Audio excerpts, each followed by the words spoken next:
सावधान, ध्यान से परखो, देखो कैसी चाल चलते हो। निर्बुद्धि के समान नहीं बल्कि बुद्धिमानी के समान चाल चलो, बुद्धिमानों के जैसा जीवन को जियो। अभी जो निर्बुद्धि है कौन है? जो बस पढ़ते हैं यीशु के बारे में लेकिन मानते नहीं है उन बातों को।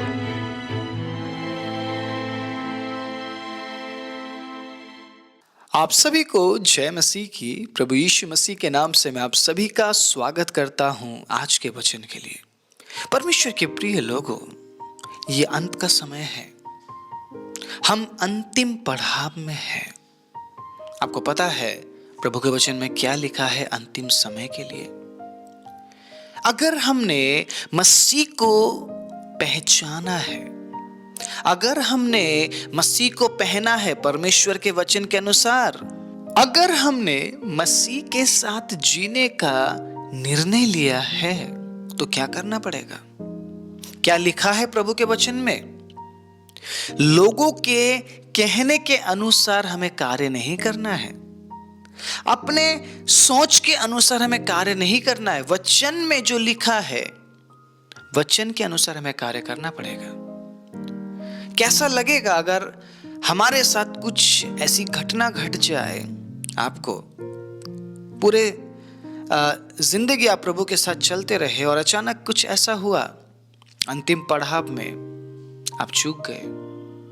तो जो मेहनत आपने किया, सालों का जो मेहनत, प्रभु में समर्पित जीवन, सेवकाई का जीवन, जो भी हमने किया, परमेश्वर के अजीजों, क्या सक्षम हो पाएगा? छोटे से मिस्टेक की वजह से सब कुछ बिगड़ सकता है। मैं आज याद दिलाना चाहता हूं सुलेमान के बारे में। मेरा प्रचार पूरा सुलेमान के जीवन पर नहीं है, लेकिन उदाहरण के लिए मैं जरूर याद दिलाना चाहूंगा।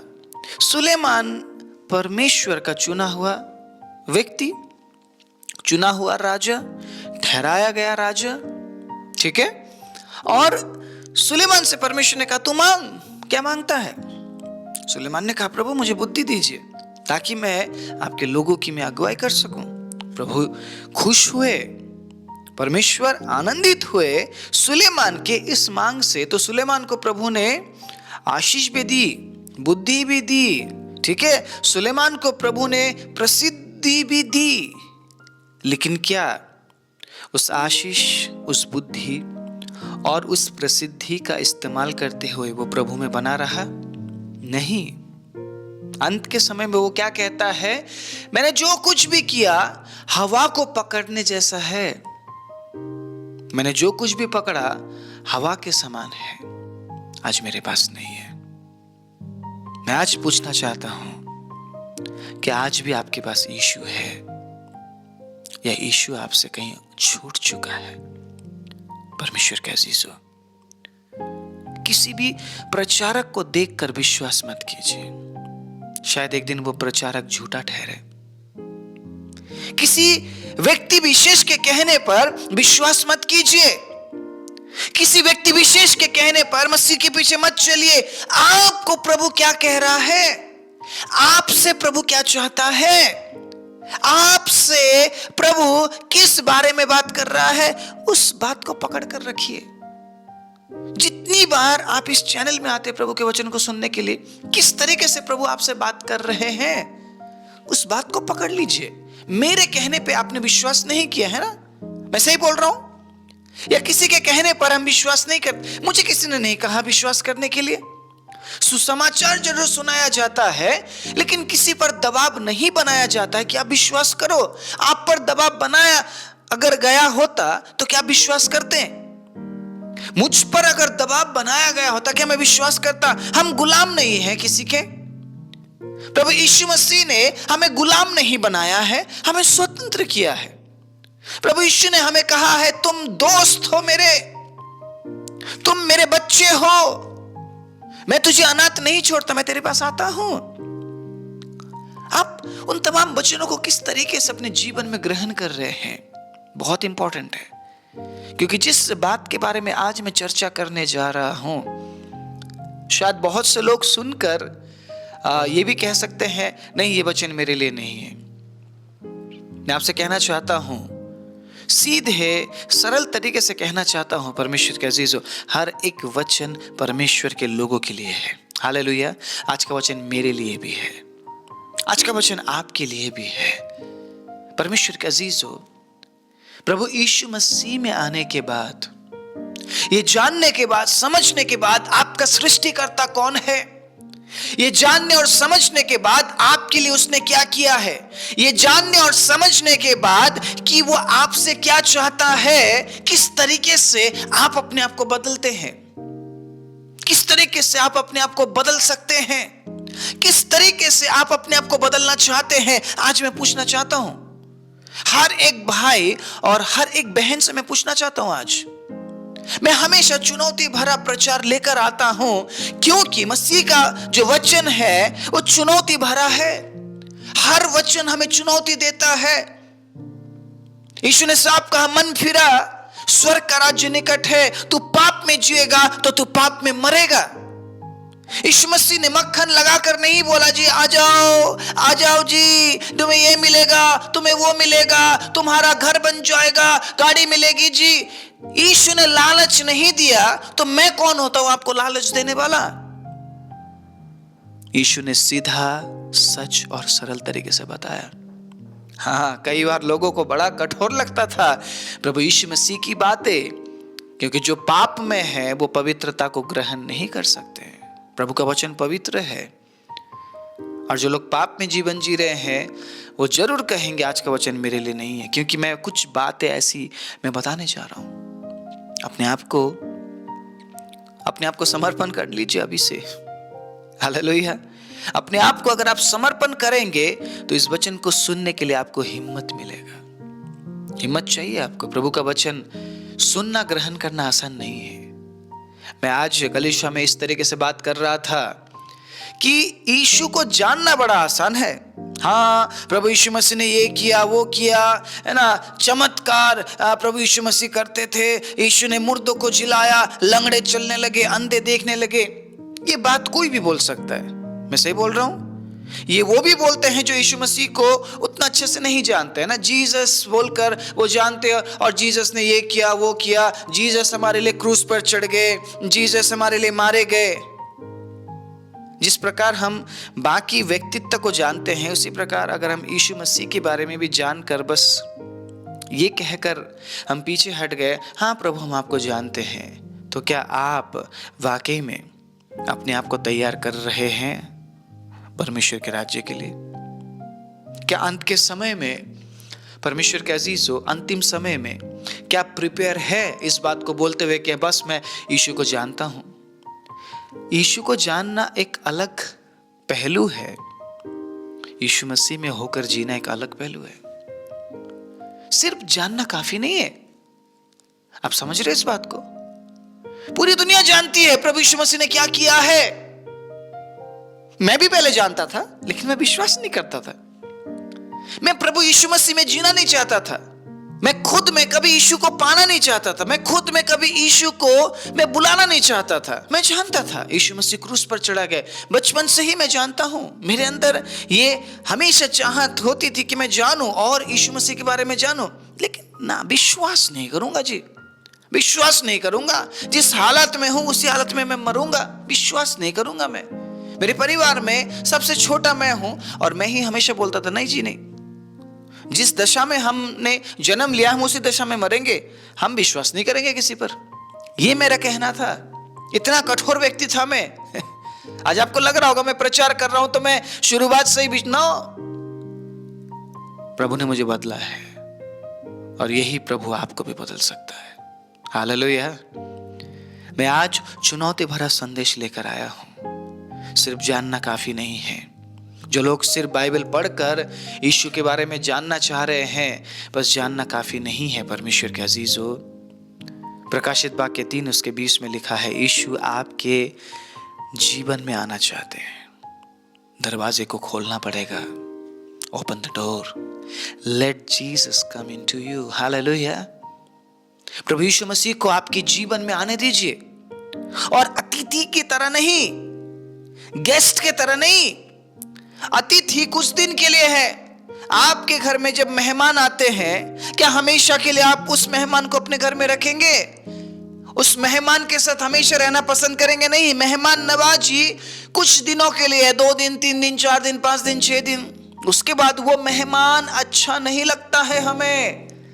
वो मेहमान पुराने हो जाते हैं, फिर वो मेहमान नहीं रहते। प्रभु यीशु मसीह ने कहा, मैं दरवाजे में खटखटा रहा हूं, अगर तू दरवाजे को खोलेगा तो मैं भीतर आऊंगा और मैं तेरे साथ भोजन करूंगा और तू मेरे साथ।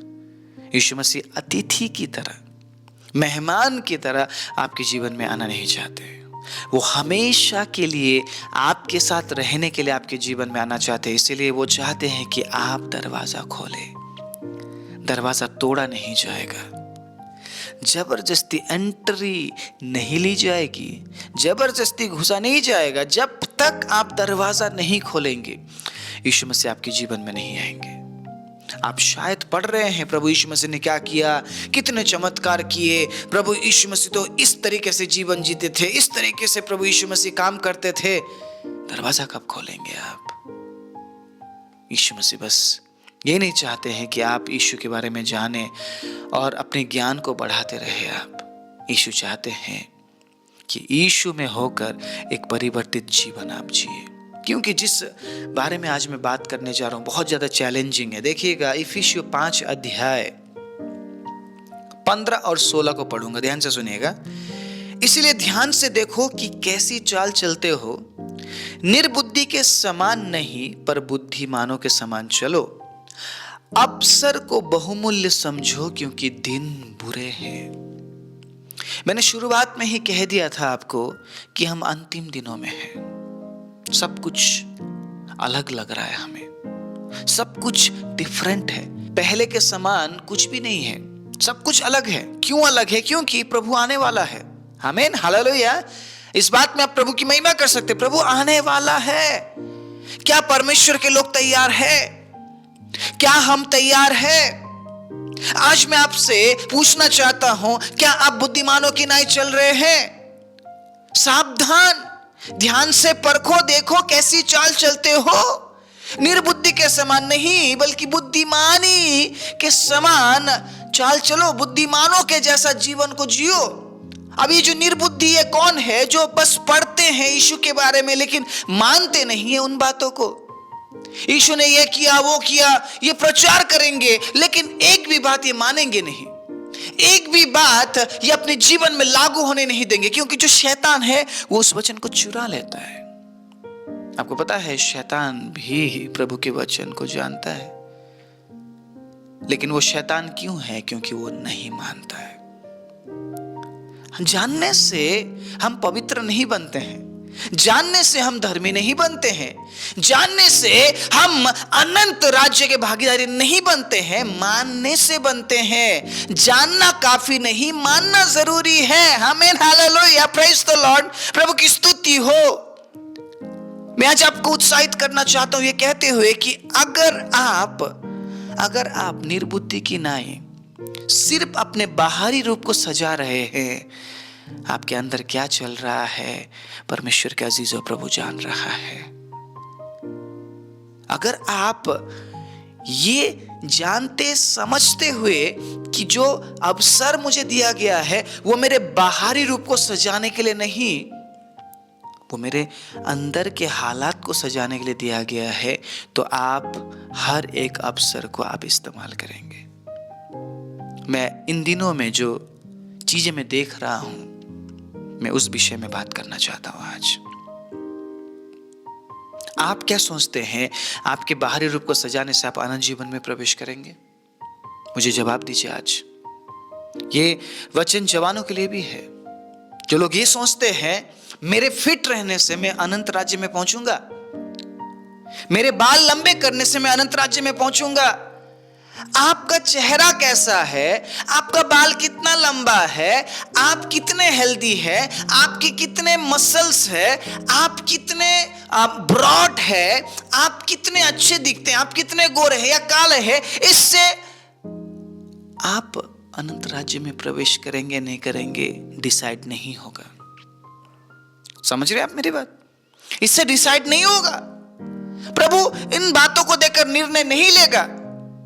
आप समझिए परमेश्वर के अजीजों, अगर आप आपके बाहरी इस हालात को आप संवारते रहे तो आप आत्मा के लिए काम करने में आप पीछे रह जाएंगे। मैं क्यों ये बात बोल रहा हूं? इन दिनों में कलीसियाओं में जरूरी है, बहुत जरूरी है। लोग नहीं उठाते इस बात को। क्यों नहीं उठाते हैं आप क्यों आपके बच्चों को इस तरीके से आप सिखा रहे हैं, तुम जैसा भी करो, जो भी करो, लेकिन पवित्र जीवन जियो। एक व्यक्ति अगर अपने शरीर को संवारता रहेगा तो उससे पवित्र जीवन जीने के लिए कोई मौका ही नहीं मिलेगा, नहीं मिलेगा उसे मौका। परमेश्वर के अजीजों, मैं हर एक पासवान को मैं ये मैसेज देना चाहता हूं। आपके कलीसिया में, आपके झुंड में, आपके बच्चे, आपके जवान, आपके लोग किस तरीके से कलीसिया में आ रहे हैं, थोड़ा सा ध्यान दीजिए। जो लड़कियां हैं उनके बाल छोटे हो रहे हैं, और जो लड़के हैं उनके बाल लंबे हो रहे हैं। आपके हाथ में गिटार आते ही आपके बाल लंबे हो जाते हैं। इसका कारण क्या है? आप अपने शरीर से प्रभु की आराधना करते हैं। पौलुस ने क्या कहा? मैं बुद्धि से भी गाऊंगा और आत्मा से भी गाऊंगा। आपके अंदर क्या चल रहा है प्रभु देख रहा है। वो प्रभु देख रहा है आपके अंदर क्या है। आप कितना ही अपने बाहरी रूप को आप सजा लीजिए, बाहरी रूप से आपको बदलने की जरूरत नहीं है। परमेश्वर के अजीजों, आपको बदलने की जरूरत है तो आंतरिक अवस्था से। मैं पूछना चाहता हूं, आपके कपड़ों से क्या परमेश्वर को अट्रैक्ट कर सकते हैं? मैं पूछना चाहता हूं आपसे, आपके बालों से क्या परमेश्वर को अट्रैक्ट करना चाहते हैं? या आपके बाहरी रूप को सजाने से क्या परमेश्वर को अट्रैक्ट कर सकते हैं? कभी नहीं, कभी नहीं। परमेश्वर के अजीजों, प्रभु आकर्षित होता है तो आपके मन से। टूटा हुआ मन यहोवा के सामने योग्य बलिदान है, सैक्रिफाइस मांगता है प्रभु। अगर आप ये कहते हैं नहीं मुझे तो मेरे बाल लंबे ही रखने हैं, मैं इसके बिना जीवन ही नहीं जी पाऊंगा, तो प्रभु कह रहा है सैक्रिफाइस कर। अगर आप कहते हैं मुझे छोटे कपड़े पहनने पसंद है, प्रभु मेरा दिल तो पवित्र है, मेरे छोटे कपड़े पहनने से क्या प्रॉब्लम है? अगर आप आपके परमेश्वर के लिए उन चीजों को अगर आप सैक्रिफाइस नहीं कर सकते हैं, बलिदान नहीं कर सकते हैं, तो आप निर्बुद्धि हैं, आप उसे चाहने वाले नहीं हैं। आपने शायद कुछ समय के लिए यीशु मसीह को मेहमान की तरह परमेश्वर के अजीजों अपने जीवन में बुलाया। आपने शायद यीशु के साथ खाना खाया, शायद आपने संगति की। उसके बाद आपने यीशु से क्या कहा? प्रभु अब आप जाइए, अब मेरा समय है, अब मेरा समय है। प्रभु आप समझ रहे मैं क्या बोल रहा हूं? ये मैसेज परमेश्वर के अजीजों नौजवानों तक पहुंचना चाहिए, मेरे भाई और बहनों तक पहुंचना चाहिए।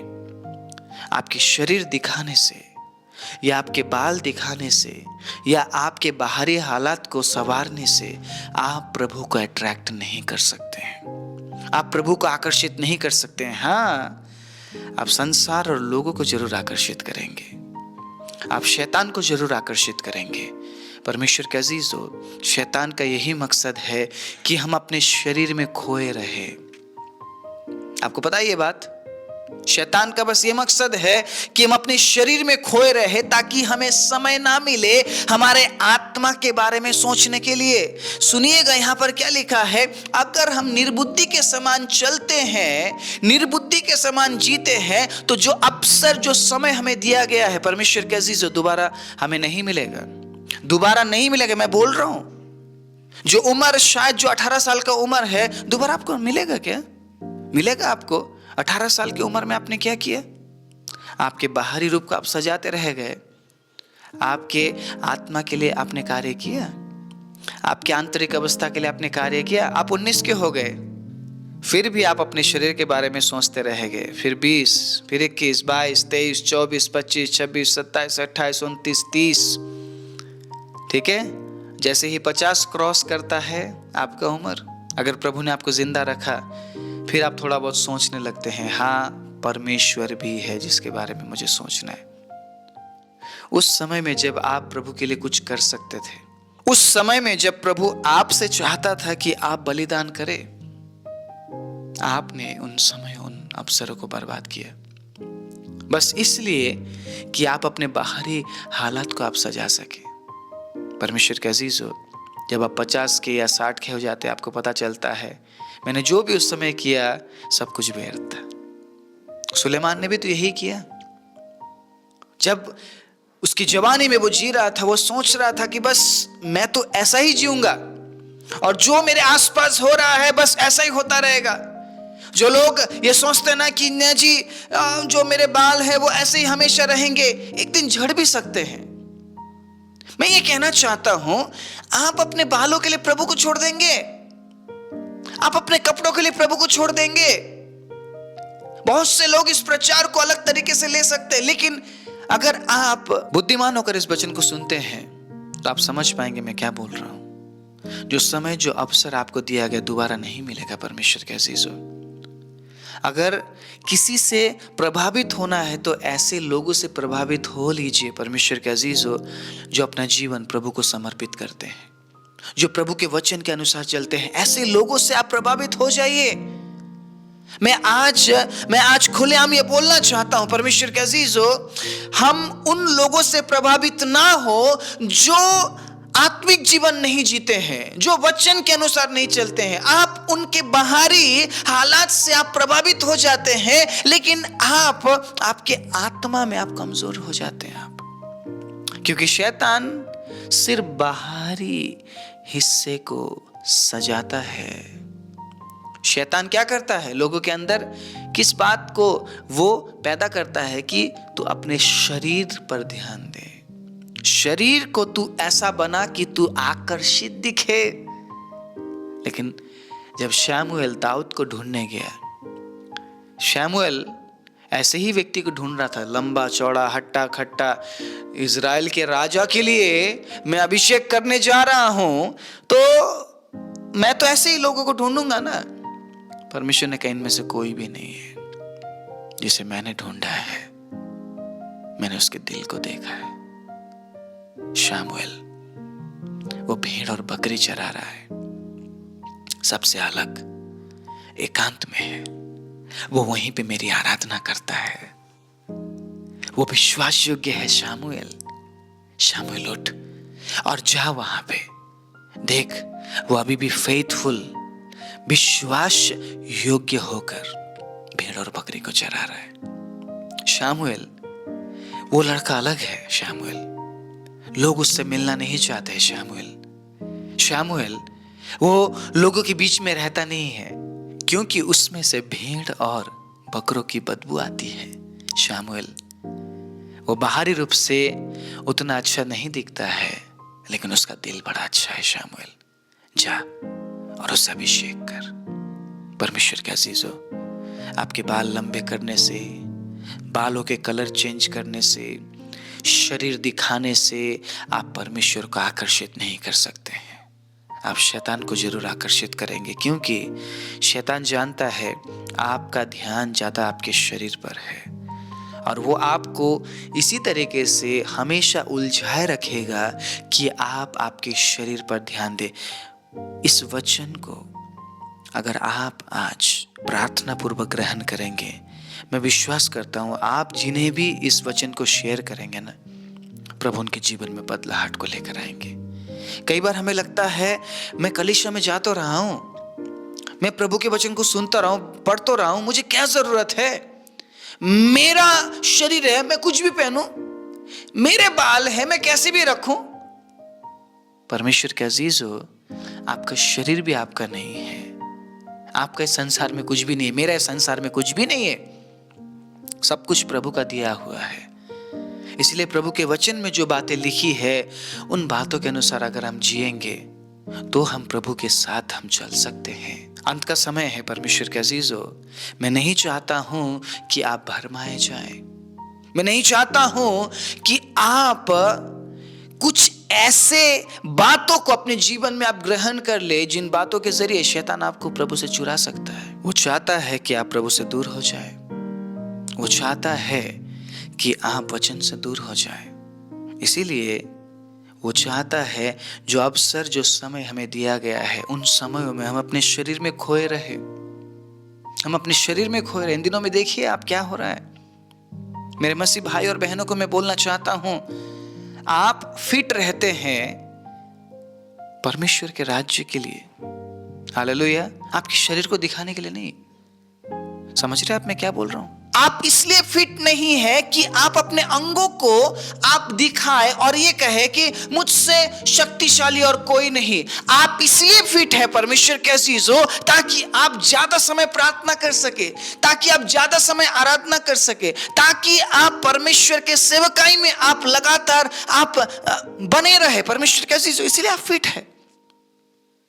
आप इसलिए आप परमेश्वर के अजीजों अपने आप को फिट नहीं रखते हैं कि आप लोगों के बीच में आप प्रसिद्धि आप प्राप्त करें।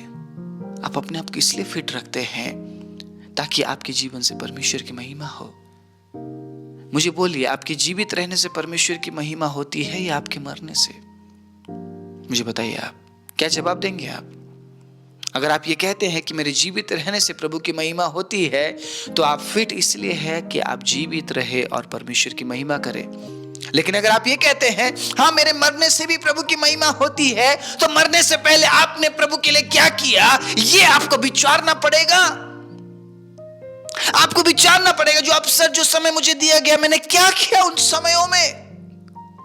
क्या मैं अपने शरीर के लिए ही मैं काम करता रहा कि मुझे क्या पहनना है, मुझे कैसा दिखना है, मेरे बाल कितने होने चाहिए, कौन से कलर के होने चाहिए? प्रभु ने जो कलर हमें दिया है वो सबसे बेस्ट कलर है। बोलिए आमीन, हालेलुया। आपको कुछ करने की जरूरत नहीं है। आपको आपके बाल को लाल करने की जरूरत नहीं है, हरा करने की जरूरत नहीं है, सफेद करने की जरूरत नहीं है। अपने आप सफेद हो जाएंगे जब समय आएगा। प्रभु ने जिस कलर का बाल दिया है, मैं कहना चाहूंगा वो बेस्ट कलर है। हम परमेश्वर को कई बार हम झूठा साबित करते थे कि प्रभु आपको तो आता ही नहीं काम करना। हम प्रभु को गलत साबित कर रहे हैं। प्रभु देखिए, आपको तो काम ही नहीं करना आता है। मेरे बाल तो लाल कलर के अच्छे लगते हैं मुझे तो प्रभु समय से पहले ही सफेद बाल अच्छे लगते हैं। हम प्रभु के सृष्टि को हम झूठा ठहरा रहे हैं। आप समझ रहे हैं मैं क्या बोल रहा हूं? प्रभु की सृष्टि को हम गलत ठहरा रहे हैं अपने ऊपर एक्सपेरिमेंट करके। उसके बाद जब हम बीमार पड़ जाते हैं, फिर हम प्रभु के पास जाते हैं कि प्रभु मुझे चंगा कर। हमने खुद बीमारी मोल ली है। हमने खुद अपने शरीर में हमने बीमारी मोल ली है। प्रभु क्यों चंगा करेगा हमें? फिर भी वो दयालु है और कई बार वो चंगा करता भी है। लेकिन क्या ये करना सही है? क्या निर्बुद्धियों के समान जीना सही है? निर्बुद्धियों के समान चाल चलना सही है क्या? मैं ये पूछना चाहता हूं आज परमेश्वर के अजीजों। अगर बदलना है तो अपने आंतरिक अवस्था को बदलिए, बाहरी अवस्था प्रभु बदलेगा। हालेलुया। अपने आप बदल जाएगा बाहरी अवस्था। मैं ये कहना चाहूंगा, शरीर पर ध्यान देने से बढ़कर आत्मा में ध्यान दीजिए। आपका आत्मा क्या प्रभु के साथ जुड़ा हुआ है? क्या आप आत्मिक जीवन में आगे बढ़ रहे हैं? क्योंकि जिस शरीर को आप इतना संवार रहे हैं, जिन बालों को आप इतना संवार रहे हैं, एक दिन मिट्टी में जाएगा। उस समय कोई पूछने वाला नहीं होगा, कोई आपको देखने वाला नहीं होगा। कोई पहले चला जाता है, कोई बाद में चला जाता है, लेकिन जाना सबको है। सबको उसी मिट्टी में जाना है। मिट्टी से हम बनाए गए हैं और हम मिट्टी में मिलाए जाएंगे। लेकिन उससे पहले जो अवसर, जो समय हमें दिया गया है, उन समयों में, उन अवसरों में हमने क्या किया, उसका लेखा लिया जाएगा।